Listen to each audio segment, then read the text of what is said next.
The Apollo University, University of Leicester. 35 lakhs fees for 3-year BTech CSE UK.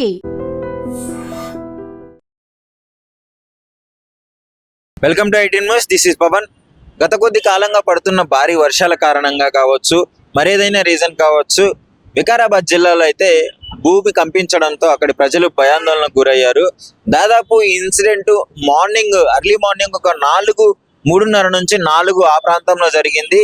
అందరూ నిద్రలో సమయంలో భూమి ఎక్కువగా కంపించడంతో పెద్ద సౌండ్ రావడంతో దాదాపు ఒక 3 సెకండ్ల వరకు అయితే భూమి కంపించినట్టు తెలుస్తుంది. అక్కడ ప్రజలు మనకు చెప్పడం జరిగింది.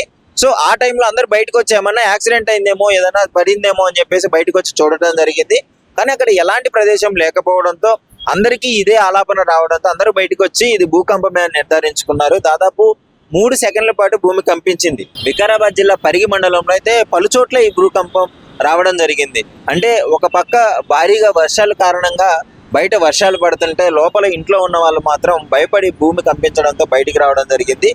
పాపం ప్రజలైతే ఎక్కువగా భయభ్రాంతులకు గురైనారు. ఎందుకంటే లోపల భూకంపం వస్తుంది, బయటికి వెళ్తే వాన పడుతుంది కదా. సో ఇలాంటి సిచ్యువేషన్ రావడంతో ప్రజలు భయపడ్డారు. ఎందుకంటే ఏమన్నా ప్రమాదం జరిగే అవకాశం ఉంది అని చెప్పేసి. కానీ ఎవరికి ఏం కాకపోలేదు, స్వల్పంగా భూమి కంపించడం మాత్రమే జరిగింది కాబట్టి ఎలాంటి ప్రమాదం జరగలేదు, ఆస్తి నష్టం జరగలేదు, అదేవిధంగా ప్రాణ నష్టం కూడా జరగలేదు. గత కొద్ది కాలంగా భారీగా వర్షపాతం నమోదవుతుంది. ఎక్కడికక్కడికి చెరువులు మొత్తం తెగిపడుతూ అంటే కట్టలు తెగిపో రోడ్ల మీదకి వాన ప్రవహించడము, మోకాళ్ళ లోతు నీళ్లు రావడము ఈ విధంగా జరుగుతుంది. పరిగి మండలంలో కూడా ఇదే విధంగా ఉంది.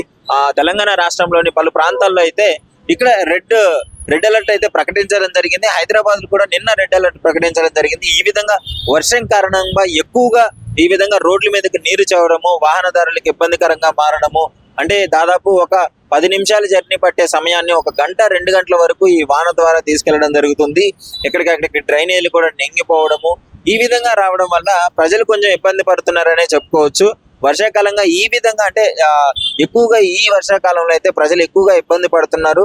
ఎందుకంటే ఇలాంటి ప్రమాదాలు జరగడము, నల్లాలో ఇక్కడ విజయవాడలో ఆంధ్రాలో సైడ్ కూడా ఎక్కువగా వర్షపాతం నమోదవడం జరుగుతుంది. ఎక్కడికక్కడికి టోల్ గేట్లు కూడా మోకాళ్ళలోతు నీళ్లు రావడము, కార్లు కొట్టుకునే పరిస్థితి రావడము, గుంటూరు నుంచి రాజధానికి వెళ్లే రూట్ కూడా మొత్తం బ్లాక్ అయిపోవడము, ఈ విధంగా ఎక్కడ చూసినా తెలుగు రాష్ట్రాల్లో భారీగా వర్షపాతం నమోదయ్యి భూకంపాలు ఈ విధంగా వచ్చే సూచనలు కూడా ఉన్నాయని చెప్తున్నారు. ఎందుకంటే భారీ వర్షాల కారణంగా రాకపోకలు అయితే నిలిపివేయడం జరిగింది. అదేవిధంగా రైల్వే ప్రయాణాలు చేసే వాళ్ళు కూడా కొన్ని రైల్వే ట్రాక్ల మీద నీళ్లు పోవడంతో అక్కడ కూడా రైల్వే ట్రాక్ నిలిపివేయడం జరిగింది గుంటూరు సమీపంలోని. ఏదేమైనా తెలుగు రాష్ట్రాలు అయితే ఈ విధంగా జరగడము అంటే చాలా మొన్న ఒకసారి విజయవాడలో కూడా వరదలు ఎక్కువగా కొట్టుకొని పోవడము, అక్కడ సహాయక చర్యలు చేపట్టడం జరిగింది గవర్నమెంట్. అదేవిధంగా ఇక్కడ తెలంగాణ ప్రాంతాల్లో కూడా హైడ్రా ఎప్పటికప్పుడు పరీక్షించుకొని ఎక్కడ ఏ ఏరియాలో వాటర్ బ్లాక్ అవుతుంది, ఎప్పుడు దాన్ని క్లియర్ చేద్దామని అలా అధికారులు వాళ్ళ డ్యూటీని అయితే వాళ్ళు క్లియర్గా చేస్తున్నారు. సో ప్రజలు కూడా కొంచెం జాగ్రత్తగా ఉండాలని అయితే చెప్పడం జరుగుతుంది. అనవసరమైన చిన్న పనులకు బయటికి రావద్దు, ప్రాణాల మీదకి తెచ్చుకోవద్దు అని చెప్తున్నారు. భారీగా వర్షం నమోదైన టైంలో కొంచెం జాగ్రత్తగా ఉండాలని చెప్పేసి అయితే హైడ్రా అలాగే GHMC సూచించడం జరుగుతుంది.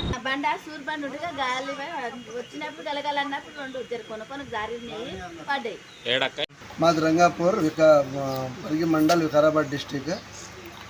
రాత్రి 3:58 ఒక భూకంపం వచ్చినట్టు కాదు, ఒక సౌండ్ వచ్చింది, 2-3 సెకండ్లు వచ్చింది. అది మేము బయటికి వెళ్ళి చూసే వరకు ఇది ఏమంటారు మన యాక్సిడెంట్ అయ్యేదంటే మనం అనుకున్నాము. కానీ భూకంపం అది వచ్చింది, ఒక 2-3 సెకండ్లు వచ్చింది.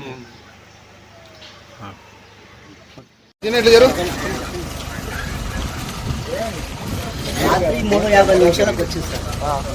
ఓన్ సబ్బు వచ్చి అందరం బయట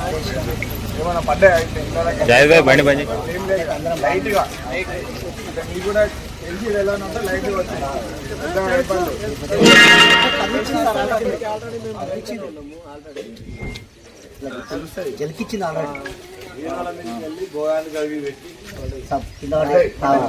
ఏంటని చూస్తే పిల్లాయేమో అనుకున్నాం సార్. మేము మాకు తెలియదు కదా, నేను చూస్తే భూకంపం అని చెప్పి పిల్లలు అరే ఇది భూకంపం ఎక్కడ ఊపినట్టు అవుతున్నది, ఇదేదో షేక్ జరుగుతుంది, భూకంపం చిన్న ఉన్నప్పుడు వచ్చింది అట్లా. నిజంగా ప్రస్తుతం ఉన్నటువంటి సమాజం దేనికి ప్రయారిటీ ఇస్తుంది? ఆర్థిక సంబంధాల చుట్టూ మాత్రమే తిరుగుతుంది. మళ్ళీ ఎన్నికలంగానే చాలా విరక్తి కలుగుతాం. మంచి అనిపిస్తుంది కదా, లేడీస్ కూడా ఛాలెంజింగ్ జాబ్స్ చేసినప్పుడు చాలా బాగుంటది. అందరితో సాల్యూట్ చేయించుకుంటున్నారు. ఫుడ్ డెలివరీ ఇవ్వటానికి వెళ్ళినటువంటి డెలివరీ బాయ్ అనిల్ పై కళ్ళ ముందు పెళ్ళండి కొట్టి